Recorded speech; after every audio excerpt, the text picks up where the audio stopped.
மாலை நேர செய்திகள். முதலில் தலைப்புச் செய்திகள். புங்குடுதீவு வித்தியா படுகொலை வழக்கில் புதிய திருப்பம். அர்ச்சுனாவின் முகப்புத்தக பதிவை கேலி செய்த அமைச்சர். மாவையின் வீட்டில் போலீசார் விசாரணை. கொழும்பில் வெடித்த போராட்டம். களத்திற்கு வந்த மனோ எம்பி. அமெரிக்க விசா தொடர்பில் இலங்கையர்களுக்கு விசேட அறிவிப்பு.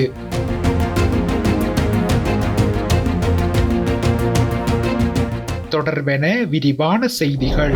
கடந்த 2015 ஆண்டு யாழ்ப்பாணத்தில் பாடசாலை மாணவி சிவலோகநாதன் வித்யா படுகொலை செய்யப்பட்டு பெரும் பரபரப்பை ஏற்படுத்திய வழக்கில் மரண தண்டனை விதிக்கப்பட்ட பிரதிவாதிகளால் மரண தண்டனைக்கு எதிராக தாக்கல் செய்யப்பட்ட மேன்முறையீட்டு மனுக்களை விசாரணைக்கு எடுத்துக்கொள்ள உயர்நீதிமன்றம் திகதி நிர்ணயித்துள்ளது.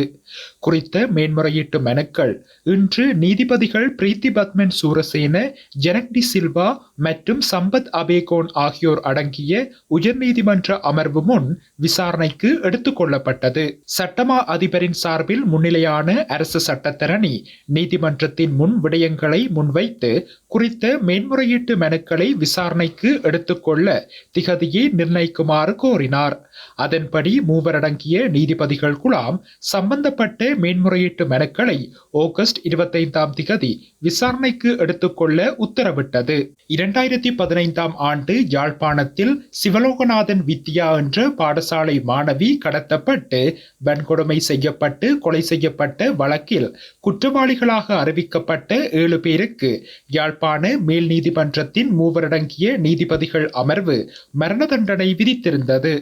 மேற்படி மூவரடங்கிய நீதிபதிகள் குழாம் தங்களுக்கு தண்டனை விதித்த விதம் சட்டத்திற்கு முரணானது என்றும், எனவே மேல் நீதிமன்ற தீர்ப்பை ரத்து செய்து அனைத்து குற்றச்சாட்டுகளில் இருந்தும் தங்களை விடுவிக்க வேண்டும் என்று கூறி பிரதிவாதிகள் இந்த மேன்முறையீட்டு மனுக்களை தாக்கல் செய்துள்ளனர். இன்றைய நாடாளுமன்ற அமர்வில் நாடாளுமன்ற உறுப்பினர் அர்ச்சுன ராமநாதனுக்கும் அமைச்சர் ராமலிங்கம் சந்திரசேகருக்கும் இடையில் வாய்த்தர்க்கம் ஏற்பட்டுள்ளது. அமைச்சர் ராமலிங்கம் சந்திரசேகர் தனது உரை நேரத்தின் போது அண்மையில் ஜனாதிபதி யாழ்ப்பாணத்திற்கு விஜயம் மேற்கொண்டிருந்தமை தொடர்பில் கருத்து தெரிவித்துக் கொண்டிருந்துள்ளார். இதன் போது இடையில் நாடாளுமன்ற உறுப்பினர் அர்ச்சுனா ராமநாதன் குறுக்கிட்டு பேசிய போது இருவருக்கும் இடையில் வாய்த்தர்க்கம் ஏற்பட்டுள்ளது. இந்நிலையில் உங்களைப் போல் முகப்புத்தகத்தில் அனைத்தையும் பகிர்ந்து கொண்டு எங்களாலும் படம் காட்ட முடியும், ஆனால் நாங்கள் அதை செய்வதில்லை என சந்திரசேகர் குறிப்பிட்டுள்ளார். அத்துடன் அவர் தனக்கான உரை நேரத்தை பெற்றுக்கொண்டு பின்னர் உரையாற்றுமாறும் அர்ச்சுனாவை வலியுறுத்தியுள்ளார். மேலும் எதிர்க்கட்சி தலைவரிடமும் உங்களுக்கான நேரத்தை பெற்றுக்கொண்டு பேசுங்கள் எனவும் கூறியுள்ளார். இலங்கை தமிழரசு கட்சியின் மூத்த தலைவரான மாவை சேனாதிராஜாவின் வீட்டில் யாழ் KKS போலீசார் விசாரணை நடத்தியுள்ளதாக தகவல்கள் வெளியாகியுள்ளன. மாவை சேனாதிராஜாவின் உடல் தகனம் செய்யப்பட்ட இடத்தில் மாவையின் இறுதி அஞ்சலியில் தடை விதிக்கப்பட்டோர் எனும் வகையில் சில முக்கிய அரசியல்வாதிகள் உட்பட்டவர்களின் பெயர்கள் அடங்கிய பதாகை ஒன்று காட்சிப்படுத்தப்பட்டிருந்தது. குறித்த பதாகையில் முன்னாள் நாடாளுமன்ற உறுப்பினர் MA சுமந்திரன், சாணக்கியன், பதில் பொதுச் செயலாளர் சத்தியலிங்கம், பதில் தலைவர் சிவஞானம் மற்றும் நாடாளுமன்ற உறுப்பினர் துரைராசா ரவிகரன் உள்ளிட்ட மேலும் சிலரின் பெயர்கள் குறிப்பிடப்பட்டிருந்தன. மேலும் அந்த பதாகையில் மாவையின் மரணத்திற்கு காரணமான தமிழினத்தின் தமிழரசு துரோகிகள் எனவும் சுட்டிக்காட்டப்பட்டிருந்தது. இந்நிலையில் மேற்குறித்த பதாகை தொடர்பில் போலீசார் மாவையின் வீட்டாரிடம் விசாரணைகளை மேற்கொண்டுள்ளனர். இதன்போது அந்த பதாகையை காட்சிப்படுத்தியது யார் மற்றும் அதன் பின்னணி குறித்து மாவையின் குடும்பத்தினரிடம் விசாரிக்கப்பட்டுள்ளது. தமிழரசு கட்சியின் முக்கியஸ்தர் ஒருவர் கொடுத்த முறைப்பாட்டிற்கமையவே இந்த விசாரணைகள் மேற்கொள்ளப்பட்டதாக செய்திகள் தெரிவிக்கின்றன. இந்நிலையில் இது குறித்து உறுதிப்படுத்துவதற்கு KKS போலீசாரை தொடர்பு கொண்ட போதிலும் அவர்கள் தமக்கு இந்த விடயம் தொடர்பில் தெரியாது என தெரிவித்துள்ளனர். இருப்பினும் இந்த பதாகை விவகாரம் குறித்து இன்று காலை தீவிர விசாரணை முன்னெடுக்கப்பட்டிருக்கின்றது. இதேவேளை மேற்குறிப்பிட்ட தமிழரசு கட்சியின் முக்கியஸ்தர் செய்த முறைப்பாட்டின் போது குறிப்பாக இந்த பதாகை காட்சிப்படுத்தப்பட்டிருந்ததனால் தமக்கு உயிரச்சுறுத்தல் இருந்தமையாலேயே இறுதி வணக்கத்தில் கலந்து கொள்ளவில்லை என கூறியதாகவும் தெரிவிக்கப்பட்டுள்ளது. கொழும்பில் சட்டமா அதிபருக்கு எதிராக போராட்டம் நடத்தப்பட்டுள்ள நிலையில் போராட்ட களத்திற்கு நாடாளுமன்ற உறுப்பினர் மனோ கணேசன் வருகை தந்திருந்தார்.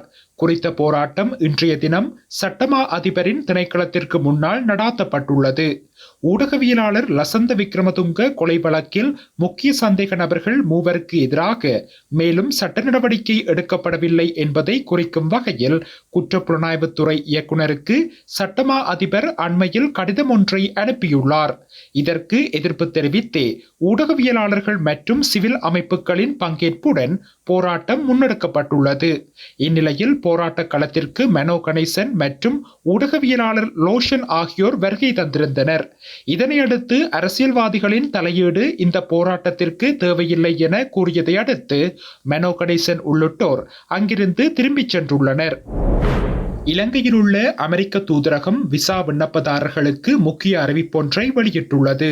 அதன்படி அனைத்து விண்ணப்பதாரர்களும் தமது விசா விண்ணப்பங்களை கண்காணிப்பதை இயலுமாக்குவதை உறுதிப்படுத்துவதற்கும் மற்றும் வினைத்திறனை மேம்படுத்துவதற்கும் நடைமுறையொன்று பின்பற்றப்பட்டுள்ளது. அதன்படி பிப்ரவரி மாதம் 8ஆம் தேதி முதல் விசா தொடர்பான ஆவணங்களை சமர்ப்பித்தல் மற்றும் பெற்றுக்கொள்ளல் போன்ற அனைத்து நடவடிக்கைகளும் VFS கொரியர் மூலம் மேற்கொள்ளப்பட வேண்டும் என அறிவிக்கப்பட்டுள்ளது. இதன் பின்பு அமெரிக்க தூதரகத்தில் நேரடியாக ஆவணங்களை சமர்ப்பிக்கவோ அல்லது பெற்றுக்கொள்ளவோ முடியாது எனவும் குறிப்பிடப்பட்டுள்ளது. தாமதங்களை தவிர்ப்பதற்காக புதுப்பிக்கப்பட்ட நடைமுறைகளை பின்பற்றுமாறு அறிவிக்கப்பட்டுள்ளது. பிப்ரவரி மாதம் 8ஆம் தேதி முதல் சிறப்பு விநியோக சேவைகள் மற்றும் கட்டண முறைகள் பற்றிய விவரங்களுக்காக இந்த இணையதளத்திற்குள் பிரவேசித்து பார்வையிட முடியும்.